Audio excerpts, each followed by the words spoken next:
sagesse, d'intelligence, de connaissance et de crainte de Dieu. Saint-Esprit. En réalité dans l'or, oh oui c'est toi, souffle du Dieu vivant. Saint-Esprit. Oh oui, soleil levant.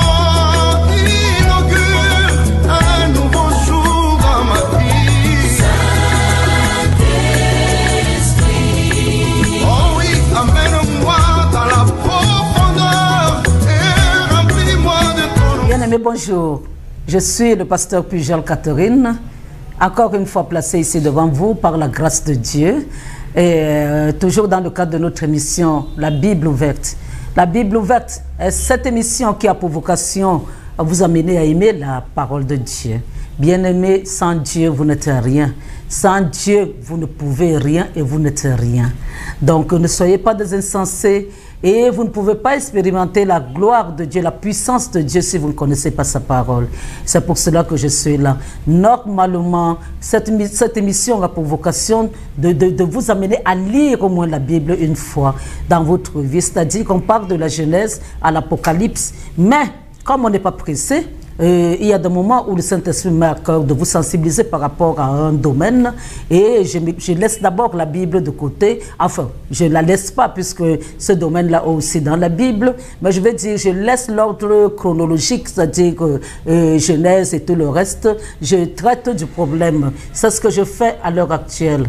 Et de par les messages, de toute manière, ça plaît. Ça vous touche, c'est une bonne chose, bien aimé, parce que la parole de Dieu, c'est une épée à double tranchant. Elle doit couper et elle doit vous toucher. Si elle ne vous touche pas, c'est que ce n'est pas la parole de Dieu. Donc alors nous allons faire une petite pause et je vais revenir à vous dans peu de temps. Vous êtes bénis.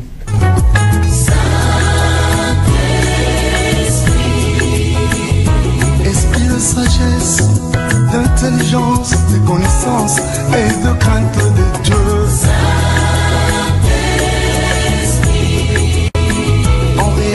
Dans l'or, oh oui, c'est toi, souffle du Dieu vivant.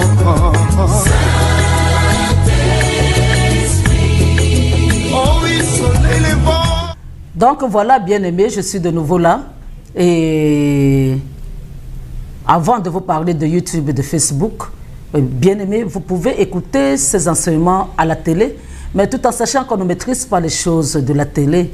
Vous ne pouvez pas ne pas avoir bien compris et revenir et demander encore à la télé de revenir parce que vous n'avez pas bien compris ou un truc comme ça. Donc, alors j'envoie ces enseignements à Facebook et à YouTube.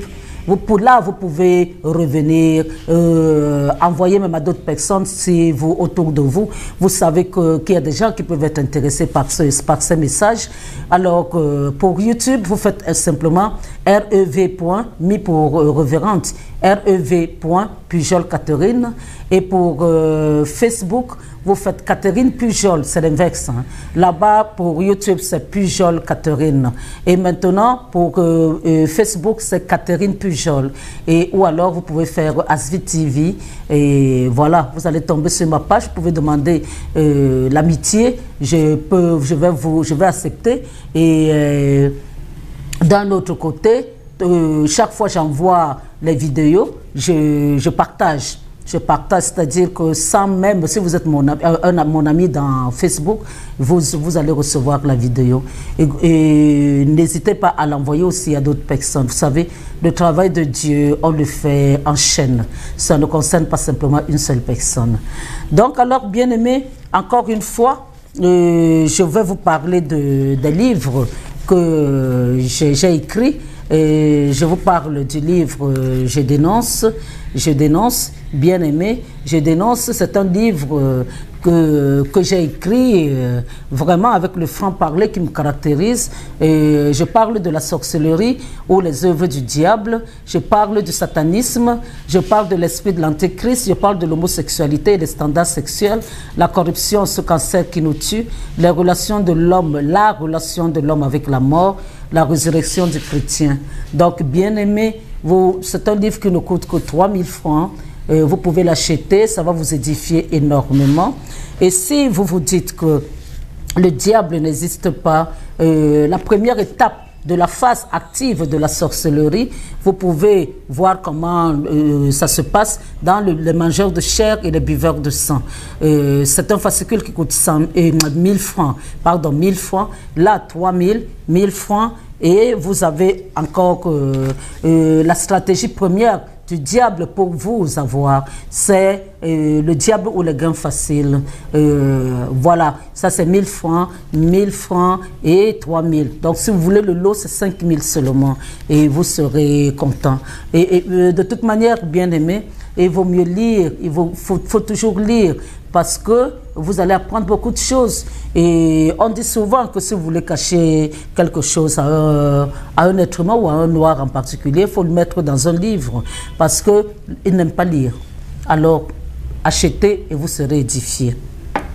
Voilà donc, bien aimés, nous allons courber nos têtes et nous allons invoquer le Saint-Esprit pour qu'il nous assiste, pour qu'il me fortifie, pour qu'il parle, pour qu'il dirige les opérations pendant ce moment que nous allons passer ensemble. Nous courbons nos têtes. Dieu, le Saint-Esprit, nous te disons merci. Merci pour ton amour, merci pour ta miséricorde, merci pour la force que tu me donnes, merci pour tout ce que tu fais dans nos vies. Merci pour cette émission, merci pour ceux qui ont pris l'habitude de regarder. Merci pour ce que tu fais dans leur vie. Touche-les, amène-les à te connaître, amène-les à t'expérimenter, amène-les à changer de mode de vie parce que c'est ça le but. Amène-les à comprendre qu'il y a des choses, un comportement qu'ils avaient que toi tu n'aimes pas et amène-les, oh Dieu, le Saint-Esprit, à en parler à d'autres autour d'eux pour que le monde soit gagné à ta cause et que les choses se passent différemment. Que nous ne soyons plus, nous nous asseyons plus dans le péché et que nous ayons la crainte de toi. Merci Dieu le Saint-Esprit. À toi seul soit la gloire, la puissance et la magnificence pour les siècles des siècles. Et c'est au nom de Jésus-Christ que j'ai prié. Amen. Donc alors, bien-aimés, je vais encore continuer avec l'enseignement d'hier. Cet enseignement qui nous parle de la manière dont nous devons procéder pour avoir les ossements à nos prières. Je vous ai expliqué que ce n'est pas parce que Dieu ne veut pas exaucer à nos prières, mais il y a des choses que nous faisons qui bloquent ces prières, les ossements de ces prières. Beaucoup de choses, et ces choses proviennent du péché. Je vous ai dit que la Bible, Dieu a dit dans Ésaïe 59, Dieu dit que non, la main de l'Éternel n'est pas trop courte pour sauver, ni son oreille trop dure pour entendre. Mais ce sont vos crimes qui mettent une séparation entre vous et votre Dieu. Ce sont vos péchés qui vous cachent sa face et l'empêchent de vous écouter. Donc alors, bien aimé, il faut savoir, prenons un exemple. Voilà, on parle de crimes. Beaucoup de péchés que nous trouvons anodins sont considérés comme des crimes aux yeux de Dieu. Regardez par exemple à Caïn et Abel. Caïn a tué Abel.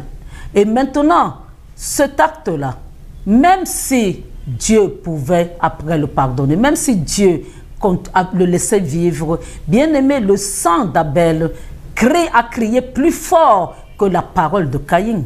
C'est-à-dire que même si, prenons le cas où Caïn se repentait tout de suite et qu'il demandait pardon à Dieu, bien aimé, il y aura toujours le sang d'Abel qui va crier plus fort, qui va empêcher Dieu d'entendre ce que Caïn dit. Alors, et donc, c'est pour cela que la Bible dit que ce sont nos crimes qui l'empêchent. Il dit, mais ce sont vos crimes qui mettent une séparation entre vous et votre Dieu. Ce sont vos péchés qui vous cachent sa face et l'empêchent de vous écouter. Donc, il faut savoir, bien-aimé, que chaque fois, bien-aimé, que vous commettez un péché, chaque fois que vous mentez sur quelqu'un, chaque fois que vous calomniez quelqu'un, bien-aimé, vous êtes en train de bloquer vos vies, vous-même. Vous bloquez vos bénédictions. Je vais vous expliquer encore quelque chose, bien-aimé. Je vais vous expliquer quelque chose. Vous savez, il n'y a pas que le diable qui met les gens en prison. Il n'y a pas que le diable qui met les gens en prison. Tu peux rentrer dans une prison spirituelle à cause de l'acte que tu as posé. L'acte que tu as posé t'amène à être condamné. Spirituellement, tu es condamné. Spirituellement, on te met en prison. Et c'est pour cela que pendant que tu es en prison, et ça c'est des prisons normalement qui ne doivent pas durer toute la vie. Parce que Dieu s'attend à ce que tu te repentes. Donc, chaque fois que tu seras en prison, bien-aimé, pose-toi la question de savoir pourquoi ta vie ne donne pas. Peut-être que ton comportement a fait en sorte que tu sois en prison. Je ne suis pas en train de parler du diable. Je parle du gouvernement de Dieu qui amène chaque personne à récolter ce qu'il a sémé. Donc ça, c'est très, très, très important. Il y a des prisons parce que nous avons l'âme qui fonctionne avec le spirituel. Je vous ai expliqué ça hier. Notre corps fonctionne avec le monde physique. Notre âme fonctionne avec le monde spirituel et le monde physique. Donc, quand on fait quelque chose, notre âme est atteinte. Et c'est pour cela que quand on nuit aussi à quelqu'un, bien aimé, son âme crie à Dieu. Son âme crie à Dieu. Et l'âme est où? C'est au niveau du cœur, le siège de l'intelligence, de l'intelligence au niveau du cœur. L'âme, là au niveau du cœur, qu'est-ce qui alimente le cœur? Le sang. Alors, c'est pour cela qu'on te dit que le sang, là, de toute manière, de la personne qui sera accusée injustement, va toujours crier à Dieu. Et quand ça crie à Dieu, automatiquement, que toi, tes affaires vont arriver, vont s'arrêter. Vont s'arrêter, seront en stand-by. Parce qu'il faut d'abord que ce problème-là soit réglé. C'est pour cela que c'est vraiment important. Ce n'est pas de dire à tous les jours, oh, pardonne-moi Dieu, pardonne-moi. Pendant que tu continues à mentir, tu crois que c'est un rituel. Dès que tu ouvres ta bouche, il faut demander le pardon de tes péchés. Et après, tu sors de là, au sortir de la prière, tu recommences encore à faire les mêmes choses. On te pose une simple question, c'est le mensonge qui rentre. On te pose, c'est devenu même un mode de vie. C'est-à-dire que sans le mensonge, tu ne sais même pas comment tu vas t'en sortir. Bien aimé, mais il faut savoir que tu ne peux pas insulter l'intelligence des autres. Beaucoup savent que tu es en train de mentir, mais pour ne pas heurter ta sensibilité, ils se taisent. Donc, il faut savoir, bien aimé, que ça, ce n'est pas... Le mensonge est assimilé à un crime. Le mensonge est assimilé à un crime. Le mensonge à un simple humain est mauvais. Et maintenant, le mensonge encore à quelqu'un qui sert Dieu. Bien aimé, tu ne sais pas que c'est à Dieu lui-même que tu es en train de mentir. Un moindre rien, il faut qu'il y ait le mensonge. On pose une question, il faut que tu aies le mensonge. Il faut que tu réfléchisses. Ça dit, c'est pas possible, bien aimé. Ce n'est pas possible. Moi, Dieu m'a amené à comprendre que je mentais quand j'ai donné ma vie. Et moi, je me disais, c'est pas possible, Dieu. Je me suis dit que j'ai atteint un âge où je ne peux plus. Avant même que tu m'appelles, j'avais décidé que je n'allais plus mentir. Je te dis la vérité, que ça te plaise ou que ça ne te plaise pas. Comment tu peux dire que je mens? Alors, qu'est-ce qui s'est passé? Dieu ne m'a pas répondu. J'étais assise sur mon canapé. Quand, de toute manière, c'était même pas comme ça. J'ai d'abord quelqu'un de ma famille, un cousin, qui d'habitude ne vient pas me rendre visite. Mais subitement, parce qu'il avait des problèmes d'argent, il est venu. Il a trouvé que je n'étais pas là. Alors, ma domestique lui a demandé de laisser un papier avec le nom et tout. Il a laissé le papier et je savais, il a même dit quel jour il allait revenir. Parce qu'on ne m'avait pas trouvé et qu'il voulait de l'argent. Et moi, ça m'a énervé parce qu'il ne vient pas d'habitude chez moi, même simplement pour me dire bonjour. Alors il vient seulement quand il a des problèmes d'argent. J'ai commencé à parler, j'ai dit qu'il n'aura pas mes 5 francs. Ça, ce n'est pas un problème. Le jour où il devait venir, j'étais sur mon canapé, bien aimé, par politesse, par prudence, pour qu'il ne dépense pas encore son argent pour rien, il m'appelle pour me demander si je suis à la maison. Bien aimé, moi, sachant que je ne voulais pas lui donner. J'étais assise là, dans la maison. Au téléphone, je lui ai dit, non, c'est même bien que tu m'aies appelé parce que je ne suis pas là, je suis dehors. Je ne sais pas à quelle heure je vais rentrer. Bien aimé, à peine j'ai fini de lui dire ça, j'ai entendu dans mon cœur, n'est-ce pas que je te dis que tu mens? Est-ce que je pouvais savoir qu'un petit mensonge comme ça était important? Est-ce que je pouvais savoir? Et maintenant, alors moi, je vous parle de moi. Imaginez, vous qui m'écoutez, à longueur de journée, combien de fois vous mentez? J'ai toujours l'habitude de dire, moi en tant que pasteur, que je n'aimerais pas que les gens viennent à l'église et en lisant la Bible dans leur téléphone. Ce n'est pas que la Bible dans le téléphone n'est pas la véritable Bible. Quand on télécharge, c'est la même Bible. Mais le problème, c'est qu'avec votre téléphone, vous mentez. Avec votre téléphone, vous escroquez. Avec votre téléphone, vous formatez des crimes. Et avec votre téléphone, vous venez dimanche et vous commencez à lire la parole de Dieu. Le même instrument. Le même instrument sert pour le diable et le même instrument sert pour Dieu. Même si vous voulez vous vanter que vous êtes moderne, vous avez tout maintenant, c'est à partir du téléphone que, bien aimé, Dieu s'en fout de ce genre de modernisme. Ayez des égards vis-à-vis de Dieu. Ayez des égards vis-à-vis de Dieu, bien aimé. Quand vous savez que le téléphone là peut vous amener à dire des choses, même à insulter, même à vous fâcher et tout ça, vous pouvez vous engueuler avec le téléphone. Et après vous prenez cela, vous commencez à lire la Bible là-dessus et ce n'est pas bon. Perdez cette habitude, bien aimé. Donc alors nous allons lire Ésaïe 59 au chapitre 8, au verset 8, pardon, au verset 8, qu'est-ce que le verset 8 nous dit? Ils ne connaissent pas le chemin de la paix et il n'y a point de justice dans leur voie. Ils prennent des sentiers détournés, quiconque y marche ne connaît point la paix. La Bible est en train de te dire que tant que tu vis dans le péché, tu n'auras pas la paix. Parce que les bénédictions de Dieu ne vont pas t'atteindre. Je vous ai dit hier, bien-aimé, qu'on peut prendre des journées de jeûne pour vous. On peut prier pour vous. Mais tant que vous continuez à vivre dans le péché, ça n'aura aucun effet. Toi qui dis il faut qu'on prie pour ton couple. Toi qui dis, alors que ce couple n'est pas un couple normal, ce n'est pas un couple, Dieu n'a pas agréé ce couple, tu es dans la fornication. Bien aimé, la personne qui va le fera parce qu'après, tu donneras de l'argent, comme beaucoup de pasteurs font ici à Yaoundé. Mais tu ne sortiras pas, tu ne sortiras de nulle part.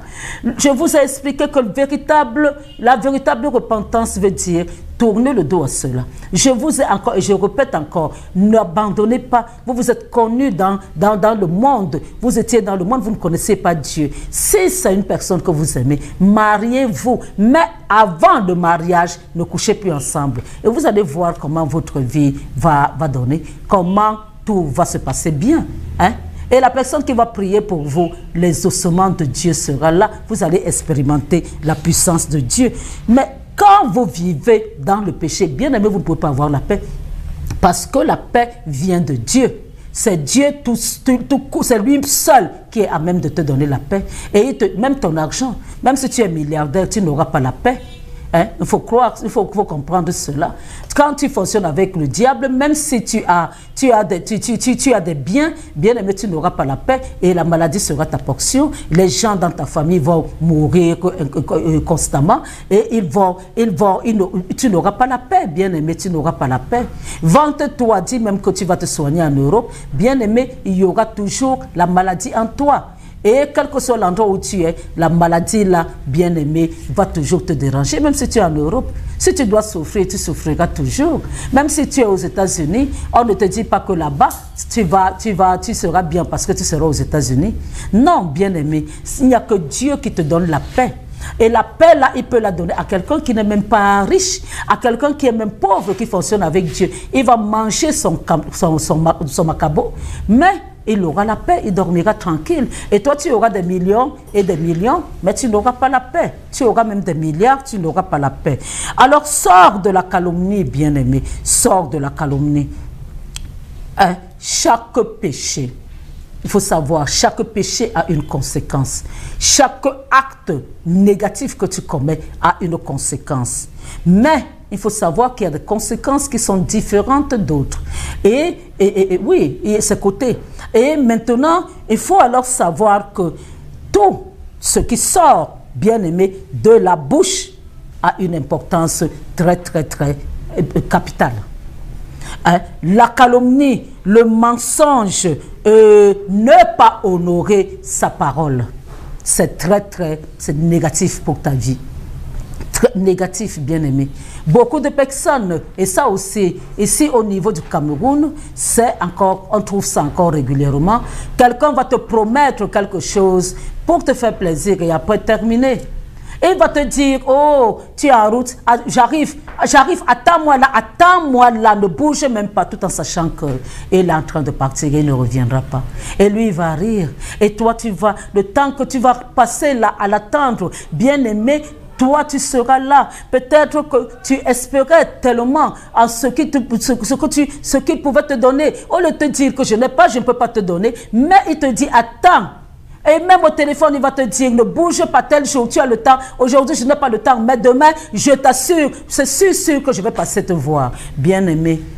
Quand c'est quelqu'un, peut-être, là je ne parle pas de la personne, je ne parle pas d'une mauvaise personne qui veut peut-être escroquer, non. Je parle d'une personne vraiment qui avait besoin. Quand Jésus disait dans la Bible, il dira que toi, j'ai eu besoin, j'ai eu faim, tu ne m'as pas donné à manger. J'ai été emprisonné, tu n'es pas venu me rendre visite. Et les gens qui le diront, mais quand est-ce qu'on t'a vu avoir faim et qu'on ne t'a pas donné à manger? Peut-être que ce jour-là, Dieu voulait expérimenter ta générosité. Peut-être que Dieu était dans cette personne qui te demande, à qui tu as promis, et tu es parti en sachant que tu n'allais pas faire. Donc, bien aimé, il faut faire attention. Il faut faire attention. Ce que tu fais là, l'acte que tu poses là, qui fait pleurer la personne, même si les larmes ne coulent pas. De savoir que tu l'as, c'est-à-dire, parfois, quand quelqu'un a des problèmes, bien aimés, la personne est déjà diminuée. Et maintenant, si tu te moques d'elle de cette manière-là, ça diminue encore la personne tellement. Quand la personne met les genoux par terre et elle prie à Dieu, elle crie à Dieu, bien aimé, toi qui as posé cet acte-là, Dieu ne peut pas te laisser tranquille. Il ne peut pas te laisser tranquille. Peut-être que toi, tu as banalisé, mais pourquoi ta vie ne donne pas aujourd'hui? Tu es accumulé, tu es dans le mensonge, tu es dans des paroles des paroles que des promesses que tu ne oses pas. Imagine le nombre, tu es dans la fornication, imagine le nombre de problèmes, bien-aimés. Imagine le nombre de problèmes, hein? Et au nombre de liens même. C'est pour cela que je vous ai dit que vous pouvez aller même dans les nuits de délivrance, dans tous les programmes de délivrance. Il faut savoir que vous faites plaisir au pasteur, mais ce n'est pas pour votre vie, parce que tant que vous avez des blocages que vous-même vous avez créés, bien aimé, il y aura toujours des problèmes dans votre vie. Il y aura toujours des problèmes. Même si vous avez l'impression que ça va un peu, bien aimé, il y aura toujours des problèmes dans votre vie. Parce que vous n'avez pas payé vos dettes. Vous devez payer ces dettes-là. Vous devez payer ces dettes-là, bien aimé. Vous êtes en prison. Vous devez payer ces dettes. Et si vous ne les payez pas, bien aimé, et le paiement de dettes, c'est quoi? D'analyser, de te dire que, mais à qui j'ai promis? Vous savez, je reviens encore sur ma vie, parce que moi, je me connais, je ne vous connais pas, je ne connais pas vos vies, alors moi, je me connais. Je sais qu'à un certain moment, étant vraiment zélé pour Dieu, utilisé par Dieu comme je le suis, à un certain moment, bien aimé, j'ai commencé à être embêté au niveau de mon cœur par le diable. Le diable, je n'avais pas la paix, je n'avais qu'à... Le diable m'embêtait il m'embêtait au niveau de mes pensées, il m'embêtait. À un certain moment, j'ai dit à Dieu, c'est pas possible, Dieu. Hein? Pourquoi est-ce que, alors que je prie, alors que je fais ton œuvre, alors pourquoi est-ce que le diable peut m'embêter à l'heure actuelle? Comment il peut m'embêter? Je me couvre dans ton précieux sang, je fais tout, j'essaye de faire. À un certain moment, Dieu m'a dit, le Saint-Esprit m'a dit, il m'a dit, quand tu promets et que tu ne réalises pas ta promesse, tu ne concrétises pas ta promesse, qu'est-ce que tu fais? Tu ne manques pas. Et alors, qui est le père du mensonge? C'est le diable. Alors, à ce moment-là, est-ce que tu m'appartiens encore? Tu appartiens au diable. Et il a des réclamations sur ta vie. Et pendant ce temps-là, il faut savoir que ça, il ne peut pas te laisser tranquille. Il a des réclamations. Et alors j'ai analysé ma vie. Oui, j'avais promis. Moi-même, personne ne m'a même pas demandé. Mais j'ouvre la bouche. Certaines personnes qui m'ont enseigné à l'école biblique, je dis, bon, je viendrai vous voir, je viendrai vous acheter la taupe. Et après, terminé, j'abandonne cela. Telle personne, oh oui, je vais venir, je vais te donner. Et je ne fais rien. Hein? Je me dis que bon, ce n'est pas urgent, je n'ai pas donné la date, j'ai dit que j'allais le faire, mais je n'ai pas dit quand. Et pendant ce temps, de toute manière, les gens, parce qu'ils me respectent, se disent que la révérende Pujol a dit qu'elle viendra, alors elle viendra. Et moi, je ne viens pas. Donc, je vous parle des choses, je ne vous parle pas seulement de vous, je vous parle tout ce que je dis. Quand le Saint-Esprit enseigne, il enseigne tout le monde. Il m'enseigne aussi par la même occasion. Et c'est pour cela que je vous donne mes expériences, pour vous montrer que c'est la vérité. J'ai vécu cela. J'ai vécu cela, bien-aimé. J'ai vécu les histoires de médisance. Quelqu'un vient s'asseoir du matin jusqu'au soir. Quelqu'un qui est censé prononcer le nom de Dieu, que j'ai mené en Christ, et s'assied. Mais son business était seulement, oh pasteur, tu as vu telle personne, tu as vu ce qui s'est passé, oh l'autre a fait ceci, l'autre a fait cela. Même si tu veux te concentrer sur le travail, à un certain moment, tu seras obligé de commenter un peu. Commente une fois. La personne, le lendemain, la personne est là. Ainsi de suite, la personne est là. Tu commentes, tu commentes, tu commentes, tu commentes. Bien aimé, la foi là commence à tomber. La foi commence à tomber. Tu te rends compte que, en fin de compte, le Saint-Esprit, c'est pour cela que c'est bien quand on a le Saint-Esprit. Parce qu'il ne te lâche pas. Il te montre que tu es en train de sombrer. Il te montre que tu es en train de sombrer. Pourtant, du matin jusqu'au soir, tu es à la maison, en train de travailler. Mais la personne qui te tire en arrière vient là, à côté de toi, et elle commence à te tirer en arrière. Et toi, tu joues son jeu. Et qu'est-ce que j'ai appris là-dedans? C'est qu'il ne faut plus céder. Il ne faut plus céder à ce genre de choses.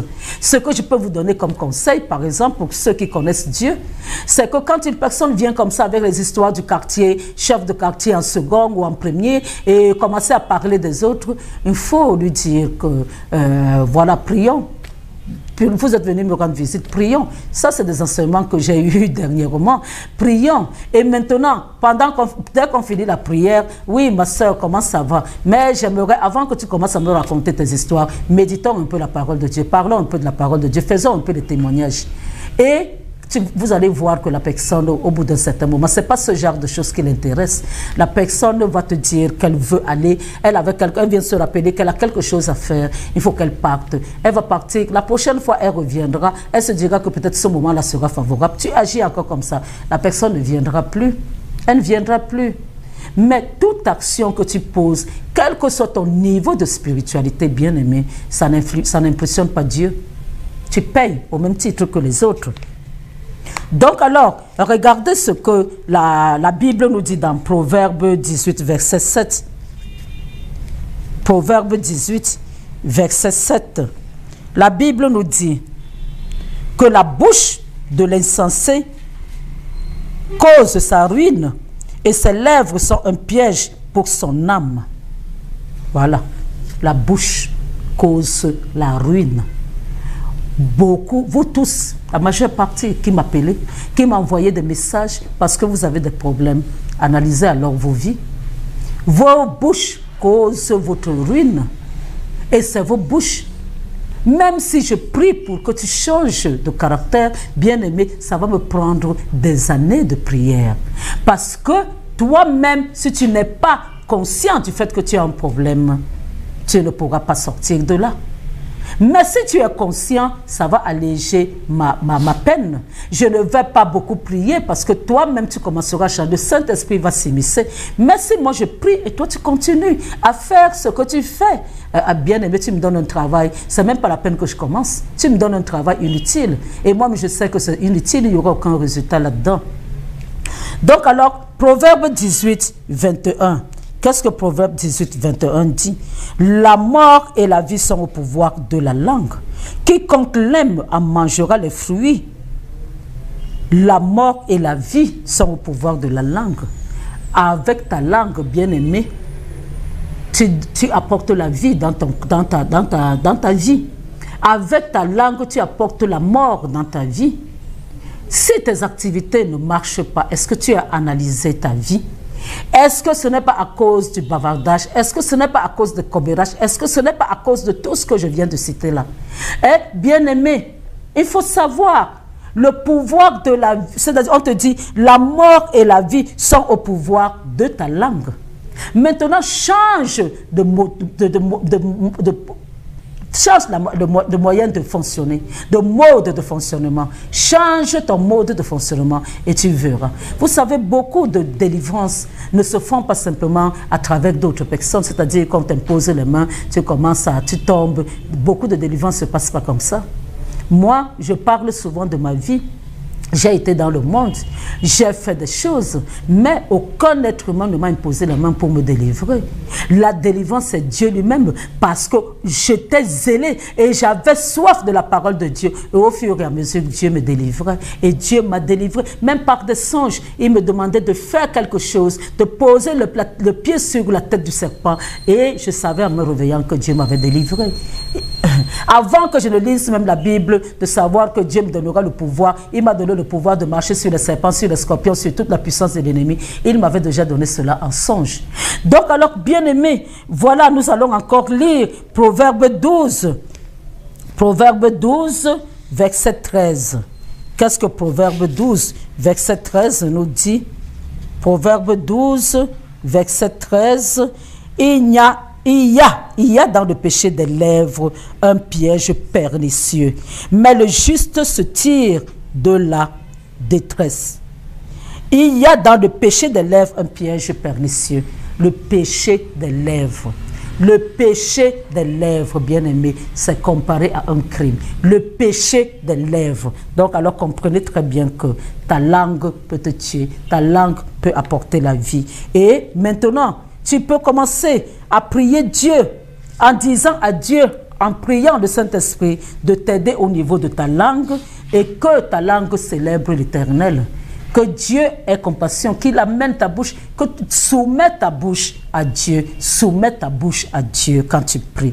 Alors, pour finir avec, enfin, pour cette partie, petite partie-là, avant de continuer, nous allons lire Jacques 3.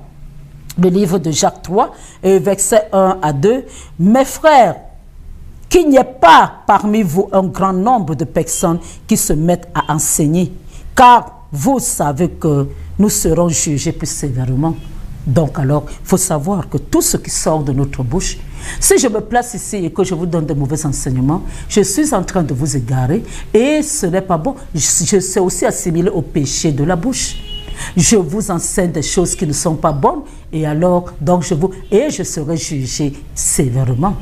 Alors, donc, nous branchons tous de plusieurs manières. Si quelqu'un ne branche point en parole, c'est un homme parfait, capable de tenir tout son corps en bride. Ta bouche, si tu maîtrises ta bouche, tu seras capable de tenir tout le reste en bride. Mais si tu ne maîtrises pas ta bouche, bien aimé, c'est un problème. C'est un problème. C'est un problème. Et maintenant, la Bible nous dit aussi dans le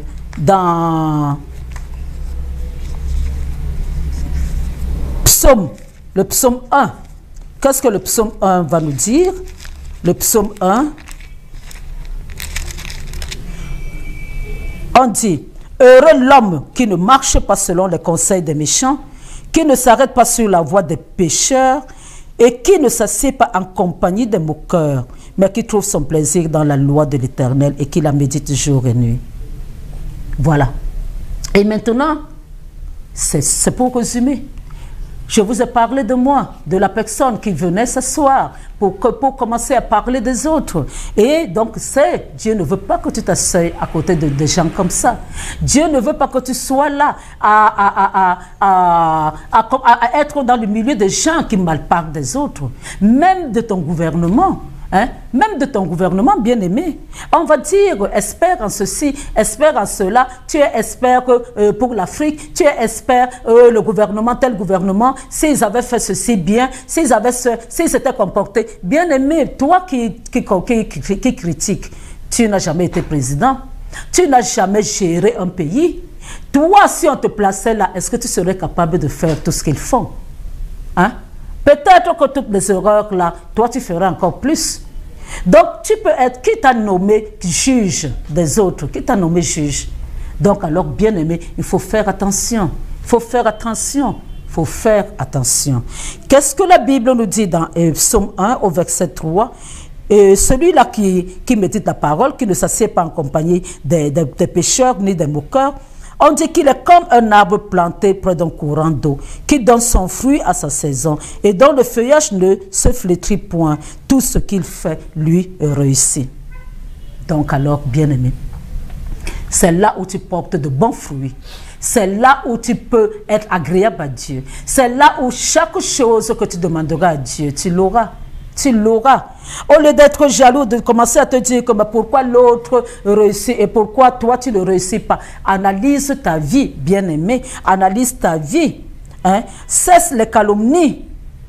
Cesse les calomnies. C'est quoi véritablement la calomnie? C'est dire des paroles négatives et mensongères à l'encontre d'une personne. Je vous ai dit ça depuis hier. Des paroles méchantes, négatives, mensongères qui peuvent amener quelqu'un à mourir. On peut t'accuser de quelque chose, bien-aimé, que tu n'as pas fait. Pour certains âmes faibles, il va prendre des comprimés, va se suicider, alors que réellement, il n'a pas fait. Il peut laisser un mot en disant que ce dont on m'a accusé là, je n'ai pas fait cela. Mais il est parti. Et toi, tu vas vivre tranquillement. C'est exactement comme si tu avais pris un pistolet, bien-aimé, pour tuer la personne. Ça va te suivre toute ta vie, jusqu'à ce que tu rentreras dans une prison, jusqu'à ce que tu te repentes. Et te repentir, tu auras du mal maintenant à demander à la personne pardon. Parce que la véritable repentance passe par le pardon que tu demandes à la personne que tu as calomniée. La personne que tu as trahi, cette personne-là, tu dois lui demander pardon. Alors, qu'est-ce que Lévitique 19, verset 16 nous dit? Lévitique 19, verset 16, il nous dit, c'est Dieu qui dit, tu ne répandras point de calomnie parmi ton peuple, tu ne t'élèveras point contre le sang de ton prochain, je suis l'Éternel. Je suis l'Éternel. On te dit, tu ne haïras point ton frère, parce que pour le calomnier, tu dois le haïr. Dans ton cœur, tu auras soin de reprendre ton prochain, mais tu ne te chargeras point d'un péché à cause de lui. Hein? Va dire à la personne que ce que tu as fait n'est pas bien. Dis-lui que ce que tu as fait n'est pas bien. Éventuellement, amène des témoins pour que les gens sachent, pour que Dieu sache que ce que toi tu lui as dit, tu as fait ce que lui t'a demandé de faire. Hein? Et c'est comme ça. Alors maintenant, il te dit, la Bible te dit ici, tu ne répandras point de calomnie parmi ton peuple. Tu ne t'élèveras point contre le sang de ton prochain. Donc ça veut dire que la calomnie est associée au sang. La calomnie est associée au sang. Dieu associe cela au sang que l'on repent. Parce que c'est l'âme qui est touchée, je vous ai dit. Et l'âme de quelqu'un, je vous ai dit, est dans son sang. Donc il faut faire attention. Hein? Il faut faire attention, bien-aimé. Alors, on te dit que la calomnie provient de la haine. Comme je vous ai dit, tu ne peux pas calomnier quelqu'un que tu aimes. Tu vas défendre la personne. Mais si tu acceptes qu'on calomnie quelqu'un à côté de toi et que tu t'y prêtes, ça veut dire que tu n'aimes pas la personne, bien-aimé. Alors, on peut gâcher la vie de quelqu'un, il faut le savoir. Il faut savoir, bien-aimé, il faut savoir que ce n'est pas facile. Celui qui s'assied à côté de ceux qui calomnient ne fait pas bien. Demande pardon à Dieu. Dis, Dieu, pardonne-moi. Pardonne-moi. Et si tu peux demander pardon à ceux que tu as eu à calomnier, tu sortiras des prisons. Tu sortiras de ces prisons-là. Et c'est comme ça que ta vie va commencer à donner. C'est un processus par lequel tu dois passer. Donc, je vous ai dit que le diable, dans Jean 8, 44, le diable est le père du mensonge.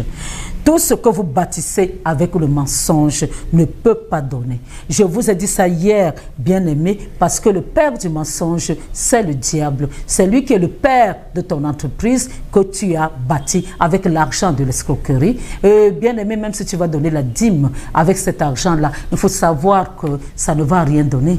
Ça ne va rien donner. Dieu n'a pas besoin de ce genre d'argent. C'est comme si tu blanchissais ton argent. Même toi qui es au marché, toi qui trafiques ton pèse viande, bien aimé, au lieu que la personne ait 1 kilo, toi tu lui donnes 700 grammes, tu lui donnes 800 grammes. Bien aimé, il faut savoir que tu es en abomination à Dieu. Même si tu es content que ça marche, je te donne rendez-vous dans peu de temps. Un jour, tu devras payer. Tu devras payer, bien-aimé, tu devras payer. Et il faut savoir que quand tu te réjouis énormément sur cette terre, de cette manière-là, dans la désobéissance de Dieu, bien-aimé, tu n'as plus rien à attendre du ciel.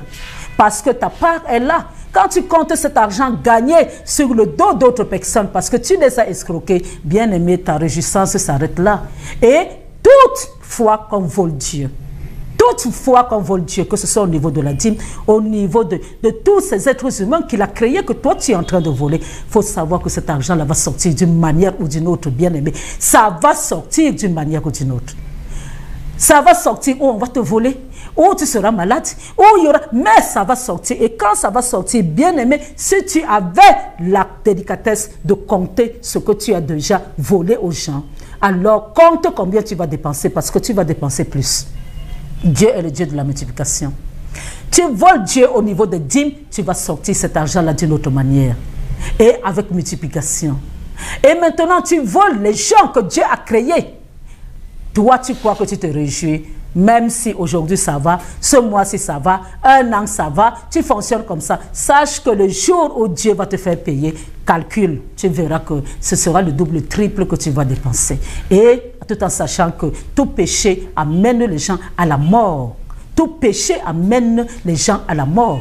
Donc, bien-aimé, tu peux mourir, puisque tu es entre les mains du diable et que son objectif final, c'est de te tuer.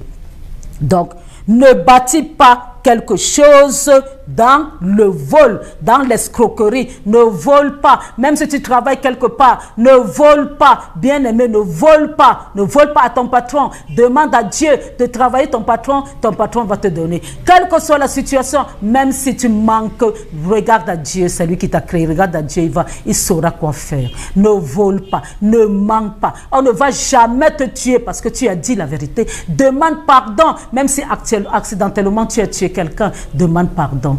Humilie-toi, tu vas voir comment ça va se passer. Parce que Dieu sera avec toi. Donc alors, bien-aimé, nous avons vu des gens, je vous parlais de moi, il y a des gens comme Pierre, qui a fonctionné très bien avec Jésus, manger, dormir avec Jésus, mais le diable l'a réclamé. Le diable l'a réclamé pour les fautes qu'il avait faites. Hein, pour ce que ses parents, pour ce que lui, le diable l'a réclamé. Il a fallu que Jésus intervienne. Mais maintenant, toi qui donnes ta vie à Jésus, je ne suis pas en train de te parler de tout ce qui s'est passé, parce que Dieu te dit que les choses anciennes sont passées. Maintenant, voici, toutes choses sont devenues nouvelles. Mais si tu recommences ta vie dans le mauvais sens, bien-aimé, c'est encore plus grave, parce que tu es en train de pécher dans la lumière, n'est-ce pas? Donc, engageons-nous, bien-aimés, avec des hommes vrais, hein, et honnêtes. Nous n'avons pas besoin d'aider Dieu avec des mensonges. Qu'on ne commence pas à dire que non, de toute manière, comme certains m'avaient dit, je continue à le dire, des jeunes, oui, on sait que Dieu existe, on sait que Dieu, mais de toute manière, si on reste là, on attend que Dieu nous aide, on va attendre longtemps. Alors, tu as minimisé Dieu, et effectivement, tu vas attendre toute ta vie. Tu vas attendre toute ta vie puisque tu as minimisé Dieu. Tu l'as ramené à un Dieu incapable. Alors, il faut t'attendre à cela. Et c'est pour cela, bien aimé, que les vies ne donnent pas. Et on te dit que les engagements non tenus apportent des toiles d'araignée. Les toiles d'araignée dans ta vie. Les toiles d'araignée dans ta vie, bien aimé. Tu tisses toi-même une toile et tu t'enfermes là-dedans. Et ce ne sera pas la faute de ton oncle ou de ta tante ou du voisin ou des trucs comme ça. C'est toi-même. C'est toi-même. Il faut délier les gens que tu as dans ton cœur. Il faut délier les gens que tu as dans ton cœur. Donc, il faut savoir, bien aimé, que, comme je vous ai dit, si vous demandez pardon, si vous faites la prière de repentance, même les liens héréditaires seront brisés. Mais il faut accepter Jésus-Christ et il faut se détourner des mauvaises choses. Bien aimé, Proverbe 6, verset 2 à... Proverbe 6,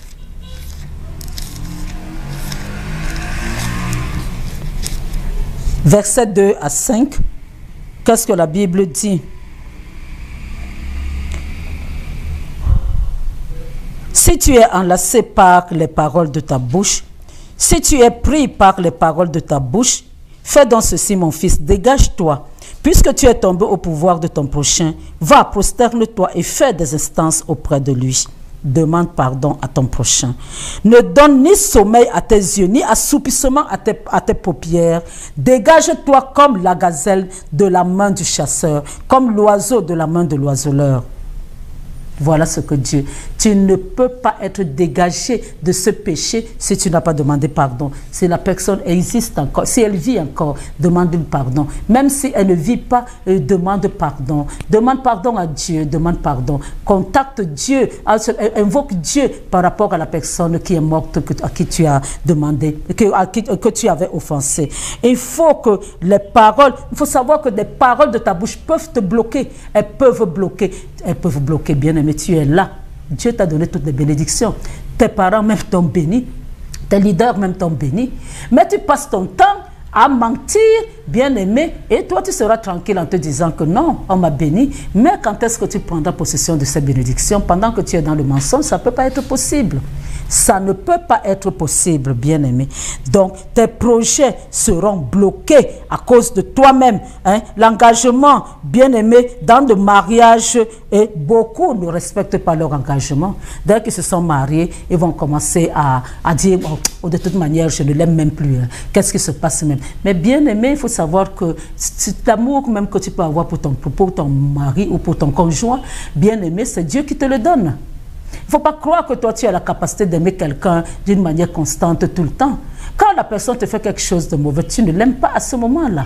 Mais tu ne peux pas décider que là où tu as dit pour le meilleur et pour le pire, et que du jour au lendemain, tu n'aimes plus la personne. Bien aimé, tu seras châtié pour cela, parce que ce sera une parole non respectée. Si tu décides de divorcer, ce sera une parole non respectée. Imagine encore que vous avez eu des enfants et tout. Imagine le nombre d'âmes qui vont crier à Dieu par rapport à ton geste, par rapport à ton comportement. Certains qui disent, oh, on ne mérite même pas que je donne la nourriture, l'argent de la nourriture. Ils peuvent même rester comme ça. Bien aimé, quand tu l'épousais, ton devoir c'est quoi en tant qu'homme? On a dit que les désirs de la femme se porteront vers toi. C'est à toi de nourrir ta famille. Et maintenant, parce qu'elle n'est pas gentille, parce qu'elle a fait, parce que tu as une autre femme dehors, tu ne donnes plus l'argent. Alors, bien aimé, il faut savoir que tu es en abomination. La femme va crier, les enfants vont crier de famine, tout le monde va crier. Et toi, bien aimé, si tu perds ton travail, si tu es malade, si tu t'arrive quelque chose, ne dis pas que c'est le voisin, c'est ta faute à toi.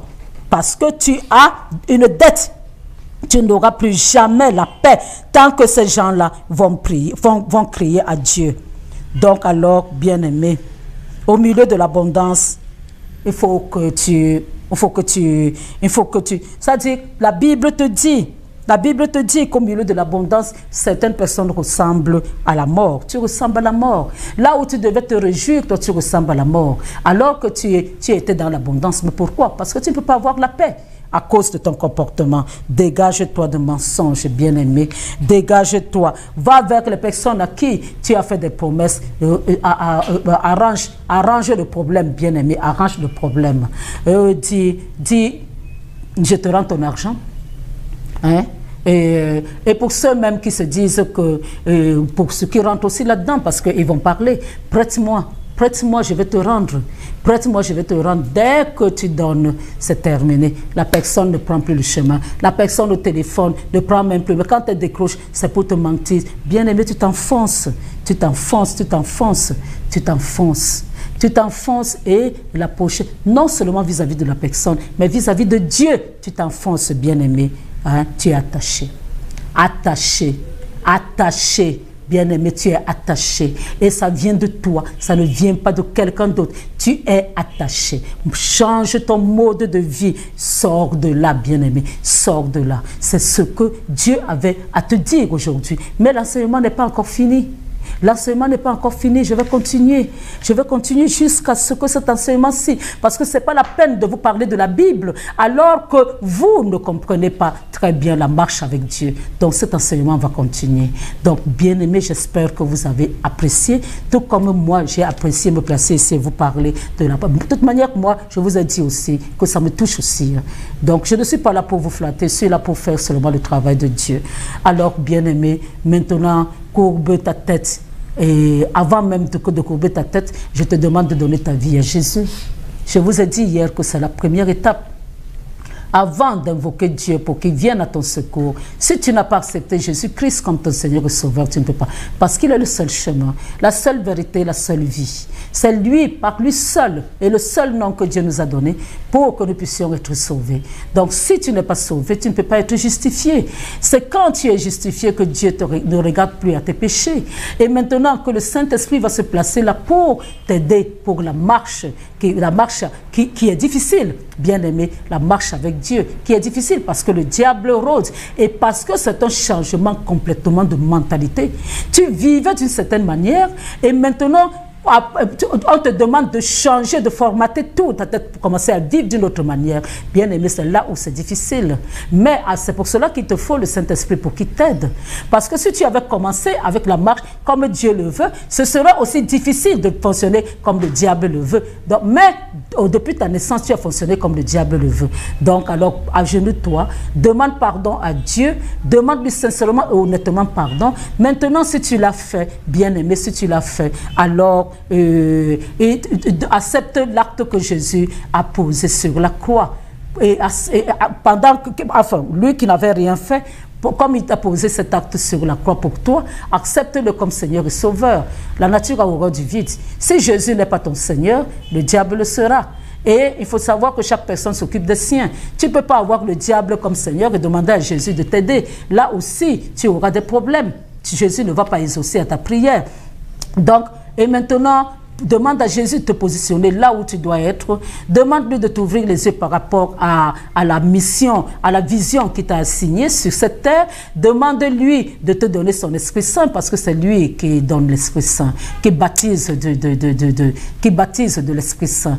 Donc alors, bien-aimé, et après maintenant, si tu as fini, dis-lui merci parce qu'à partir de là, ton nom est inscrit dans le livre de vie et tu fais partie de la famille des enfants de Dieu. Dieu va t'exaucer si tu écoutes tous les enseignements que je te donne. Donc maintenant, courbe ta tête et je prie pour toi. Dieu Tout-Puissant, toi le seul et l'unique véritable Dieu, j'ai fini de faire ce que je devais faire, Dieu. Ce n'est qu'une étape. Il y a tellement de choses à dire de ta part, Dieu. Touche les cœurs de ceux-là qui vont écouter. Amène-les à changer, oh Dieu Tout-Puissant. Amène-les à ne pas avoir une chrétienté superficielle. Amène-les à savoir ce que tu aimes et comment ils doivent changer leur façon de vivre en ce temps de la fin. Parce que tu arrives bientôt et que tu n'aimerais pas qu'ils aillent en enfer. Merci Dieu pour tout ce que tu fais. Pour les cœurs pour les cœurs qui sont disposés pour ta parole, pour ceux-là, oh Dieu, dont ils parleront, oh Dieu, de cette émission, ceux à qui ils parleront de cette émission, merci de nous donner la force de venir toujours ici, bénis cette télévision qui accepte que ta parole soit prononcée, bénis ces enfants qui sont là, qui contribuent aussi à ce travail que je fais au niveau de la régie, au niveau de la diffusion, au niveau de tout. Bénis-les, oh Dieu Tout-Puissant. Sois au contrôle pour tout.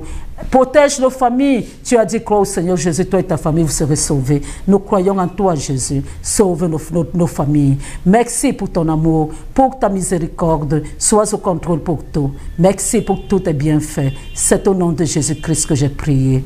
Amen. C'était le pasteur Pujol Catherine. Et je vous dis à bientôt. Vous êtes bénis.